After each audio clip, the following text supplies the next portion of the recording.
Are you a landlord looking to rent your space to travel nurses? Well, I've been a travel nurse for 7 years, and I want to chat with you about how to make your space more presentable to travel nurses, how to attract the right travel nurse, and tips and tricks from a travel nurse that will help you succeed in rental. I'm Kylie. I have been a NICU nurse for nearly a decade, and I was a travel nurse for 7 years. I started Passports and Preemies back in 2017. I am going to share with you how to rent your place to travel nurses, the best tips and tricks to attract the right travel nurse, and we're going to drink a little bit of wine along the way because I've worked a tough shift or two, and a nurse always needs a good glass of wine. Travel nurses are an ideal tenant for a couple of reasons. I think the biggest draw is that our contracts are generally 13 weeks at a time. So you could potentially be filling your space for 13 weeks. We are professional, responsible, we have stable jobs with weekly pay, and overall, I just think we're a fun group of individuals.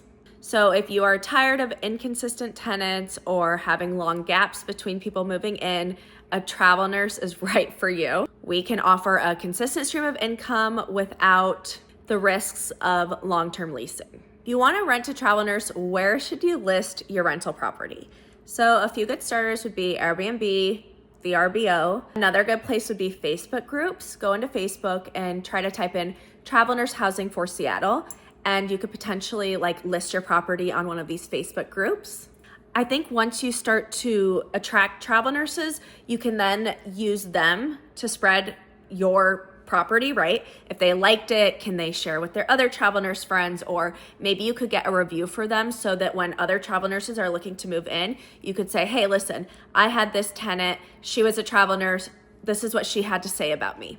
Things that you need to have open communication about are gonna be okay, so you're gonna wanna ask a travel nurse, are you working the day shift or the night shift? You need to be, if you are also living in this rental property, you need to be very transparent around noise, especially if the nurse says she works night shifts so she can sleep during the day. I also want you to be very upfront about expectations as far as using the kitchen, and if there's multiple people in one space, that should always be an open communication before a travel nurse moves in. You need to be upfront about your deposit fees, your rules around having pets or guests, or even, how you want payment to be structured. Are they going to pay you monthly? Do you want half of it now, half of it when they move out? What does cleaning look like? All of those things. I think the biggest complaint travel nurses have is feeling like landlords don't list their property honestly. So they might say, oh, I have a fully furnished place for a travel nurse. Well, you show up at these properties and there might be one pillow or there might be one towel. And it's okay, well, would you live in this property for 13 weeks? We're not a weekend guest. We're there for 3 months and we want to be comfortable. We want multiple pillows. We want multiple towels. We want to be treated as if we would be treated at home. This is our home for 3 months, potentially longer if we like it. So really keep that in mind when you're designing your space and you're sharing your property with travel nurses. We want a fully furnished kitchen. We want to have pots, pans, dishes, knives, a good knife set, you guys. No crappy knives, a good knife set. We want to have fast and reliable Wi-Fi. Bonus points if you can throw in some blackout curtains. We want you to list your property with utilities included. We also want you to be flexible on your lease because one downside of a travel nurse is that our contract can get canceled at a moment's notice.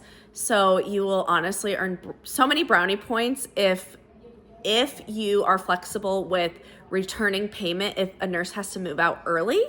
Now I know that that's not ideal and that's something that you can decide on your own, but it will, I think, go a long ways. And I was a travel nurse for 7 years and I only had one contract canceled 2 weeks early. My landlord was so flexible with me and she gave me 2 weeks of rent back, which I appreciated so much.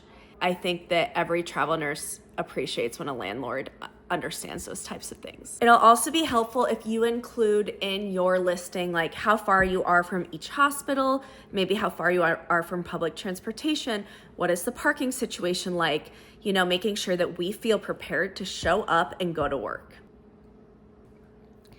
Okay, this seems obvious, but things that are going to drive travel nurses away: hidden costs, not being able to be flexible, requiring to sign like a lease, like 6-month lease, a year lease, no photos, outdated listings, poor communication. Again, it will go a really long way if you have already rented to a travel nurse and you ask them if you can give out their information, so I could contact that travel nurse and find out if they would recommend your property. Long story short, don't sleep on the travel nurse industry. We make great tenants, and renting to us can be a great way of generating income while also supporting the local travel nurse community. If you are a landlord interested in renting to travel nurses, I'd love for you to leave a comment.